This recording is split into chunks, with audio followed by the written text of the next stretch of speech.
Every summer, I would get together with my wife to choose a different resort hotel for our vacation with our kids. We usually stayed mostly at the resort instead of visiting other places.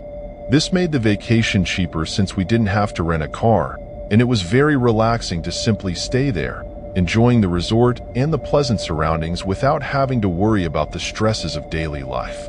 When summer arrived, my wife and I chose a nice resort for our vacation. As soon as we arrived at the hotel, we started unpacking, and obviously, the kids immediately wanted to visit the water park. My wife and I sat on the chairs by a pool while the kids ran off to play with other children in the water park. We sat there and enjoyed the moment for about 2 hours until we both decided it was time to go up to the room to get ready and go out for dinner. I got up and started walking through the water park looking for the kids, and after a few minutes, I managed to find Gabriel, the oldest of the siblings, and asked him where Leo, his younger brother, was. I have changed my children's names in this story for security reasons. Gabriel said that Leo was playing with another child on the other side of the park. I told him that we were leaving and that he should run to his mother while I looked for his brother. I wandered around like an idiot for almost 10 minutes without finding my son. I was starting to get worried when I finally spotted him. He was in the back corner of the park, near some chairs, talking to a small boy who seemed to be about his age. On the chairs next to him sat a couple, who appeared to be the boy's parents. I approached and briefly greeted them, but they did not respond and simply smiled slightly at me. After that, we stood in an uncomfortable silence for a few seconds. Then I told Leo that we were leaving. On the way to our hotel room, I asked my son who that boy he was talking to was. Leo told me that he had just played with him in the water park. My son was very sociable, so that was nothing unusual. However, shortly after, my son told me something very strange. He told me that the boy had introduced him to his parents and that the boy's parents had invited him to dinner. I found it very odd that two adults had invited a small boy to dinner without even bothering to consult his parents. I told my wife everything as soon as we got to the room. She was also very worried. We ended up going to a restaurant for a quick dinner and then returned to the room around 6 p.m. Returning from the restaurant, we took the elevator up to our floor. However, as soon as the elevator doors opened on our floor, Leo's new friend and his mother were standing there, as if they were waiting for the elevator to go down. As soon as we exited the elevator, the boy's mother looked at me and smiled slightly, then asked if Leo could have dinner with them. I quickly looked at my wife, who seemed as worried as I was, and then I looked back at the woman and said that we had already had dinner, but maybe we could arrange something for tomorrow. Her smile disappeared. She turned and started walking down the hallway, probably towards her room. At that moment, I knew that my wife and I were thinking the same thing. It seemed that the woman had been standing strangely in front of the elevator without any intention of going down. She must have been waiting for us all that time just to invite our son to dinner. When we entered the room, energetically, we pulled our son aside and forbade him from approaching that family without one of us accompanying him. Leo seemed a little upset, but he eventually accepted it. I also talked to Gabriel, informed him of the situation, and asked him to look out for his younger brother if we weren't around. After the conversations, we all took turns showering and then spent the rest of the night relaxing on the sofa and beds. I was already quite annoyed with how the vacation was unfolding, having to be stressed about my son's safety, but I told myself that tomorrow would be another day. Eventually, we prepared for bed and turned off the lights. There were 2 beds in the room, one bed for me and my wife, and another for the 2 brothers to share. A few hours later, in the middle of the night, I was woken up by someone shaking me. I woke up almost jumping out of bed. After all, I think I was still quite tense with the whole situation. Then I saw Gabriel next to me, still shaking me. I said, "What's wrong, son?" He replied softly, whispering that Leo was talking to someone at the room's entrance door. I immediately jumped out of bed and turned the corner of the hallway, quickly walking towards the door. based on the little glimpse I got of the scene just before yelling at him. I could see that Leo was trying to figure out how to unlock the door, and I could hear a faint voice coming from the other side of the door. I ran towards him, yelling for him to step away from the door immediately. Leo jumped back, scared by the loudness and altered tone of my voice. I ran so fast that I slammed my whole body against the door, and then I heard footsteps outside running away down the hallway. I unlocked the door and opened it violently.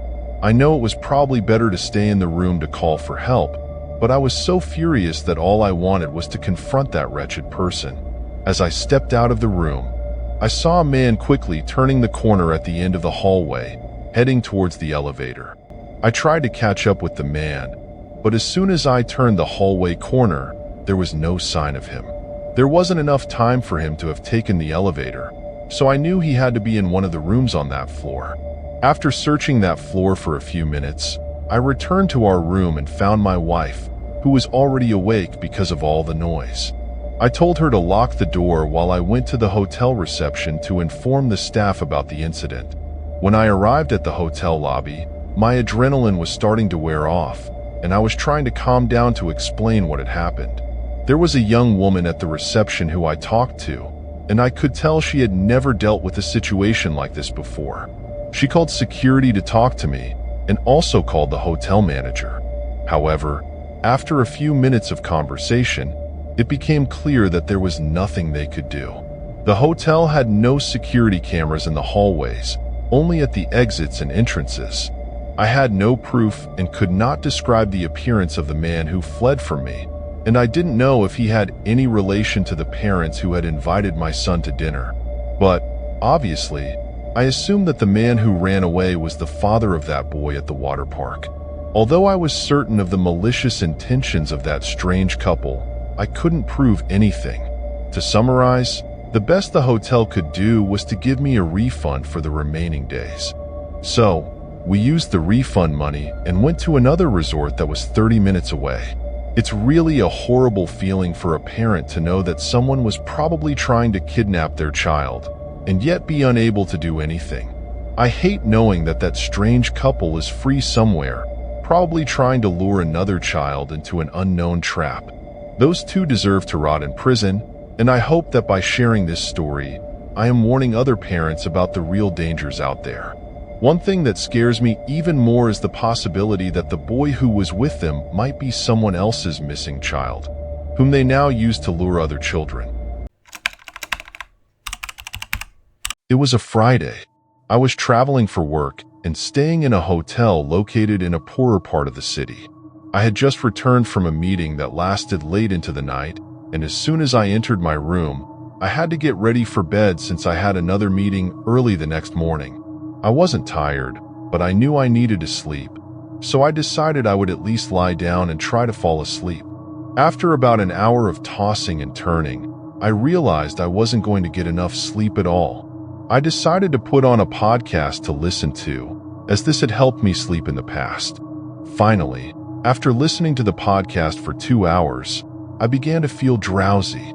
I was almost asleep when suddenly, I started hearing a noise that sounded like a faint tapping. I sat up in bed to check the clock and quickly realized it was already 2 a.m. I took off my headphones, and as I did, I confirmed that the noise wasn't coming from the podcast, as the sound became even louder once I removed the headphones. I listened carefully. The noise was strangely familiar and seemed like something I had heard before, but I couldn't quite place it. I decided to let it go and assumed it was probably someone in the room above me, which made a lot of sense at that moment since I was on the first floor. I decided to ignore the noise and lay back down. However, not even a minute had passed when I finally realized what the noise was.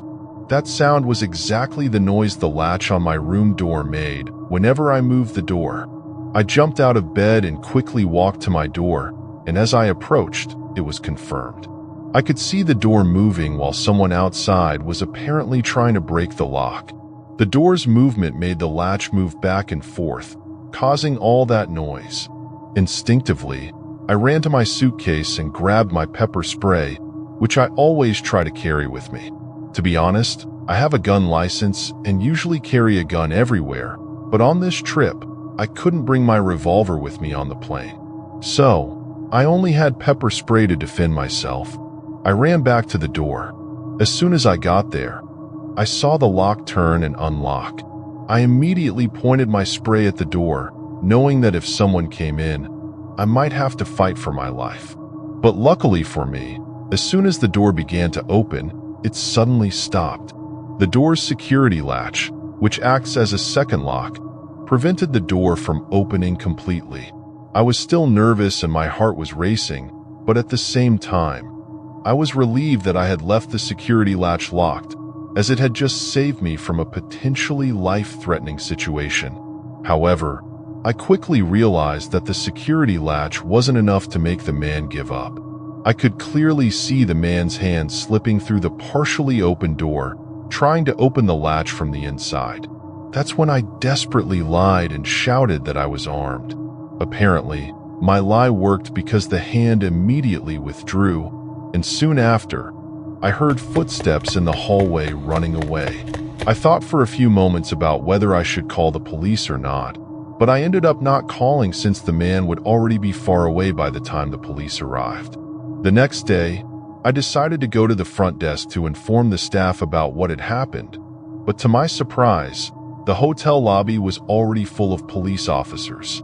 It turned out that the man who had tried to break into my room was an escaped convict. They told me that the man had been going from room to room in the hotel, breaking locks and robbing guests with a knife. It's been 9 months since that happened, and I haven't heard anything about the incident since. I suppose the man must have been arrested, but to be completely honest, I have no idea. They say you never know how you'll react in a dangerous situation until it really happens to you. And I must say that, in a way, I'm proud of myself for how I handled the situation and for being ready to fight. But still, I'm relieved that I didn't have to fight. It's crazy to think that the only thing that really saved me was the decision to lock the door's security latch. Knowing that that small latch was the only thing separating me from an armed fugitive with a knife is something that still makes me a bit nervous to this day. I worked as a security guard at a large hotel when I was in my early 20s. It was a job that paid better than anything else I could do with my qualifications. However, the annoying parts of the job were the hours and the staff. At that time, the hotel was having problems with a lack of staff to cover all the shifts, so my hours could be in the morning, afternoon, or night, completely randomly during the week. This sometimes made it hard for me to get enough sleep, but at least I liked the salary. One night, I was at the hotel working the night shift and was at the reception desk talking to 2 coworkers. It was 11 p.m. and my shift ended at midnight, so we were just passing the time.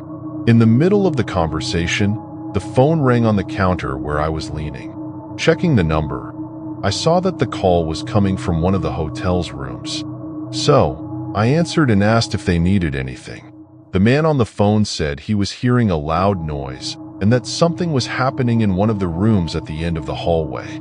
I asked him what exactly was happening, and he frantically responded, yelling and saying that I had to come up immediately because he was getting very nervous. I checked the room number again and then told the man that I was sending security up as soon as possible. But, obviously, I was referring to myself since I was on my security shift. As soon as I hung up the phone, I quickly told my coworkers about the strange call, and then I went to the elevator and went up to the floor where the room was located. Walking down the hallway, there was an eerie feeling of complete silence. I expected to hear the noise the man on the phone was supposedly hearing, but I didn't hear any loud noise anywhere on that floor. I also expected the man from the call to be there, outside his room door, waiting for me, but the door was closed. I knocked on the door and announced that hotel security had arrived. I didn't hear any movement or any kind of sound coming from that room, and after a whole minute without a response, I walked to the middle of the hallway, listening carefully to see if I could hear anything unusual. Then I went back to the same door and knocked again. However, a few seconds later, the door of the room behind me opened. An older woman appeared and asked if I was the hotel security guard. I said yes and asked if she knew anything about any strange noise or the man who had called me. The woman replied that she had heard some loud noises in the hallways a few minutes ago, but she didn't know what they were. Looking at the woman's facial expression, I could tell that she was really scared and nervous. At that point, I was already starting to get nervous, but things would only get stranger from there. I took my radio, called the reception desk, and asked them to call that room again and let me know if the man answered. After a few minutes, they told me that no one was answering. I stood there for a few moments, thinking about what I should do. I took the radio and called the reception again, then asked them to check the name of the person staying in that room. After waiting for what seemed like an eternity, they finally responded and told me that no one had booked the room for that night. The room was vacant. Even more confused than before, I took my security card and opened the room since supposedly no one should have been there. From what I could see immediately, the room looked clean and untouched. I searched every corner and found nothing.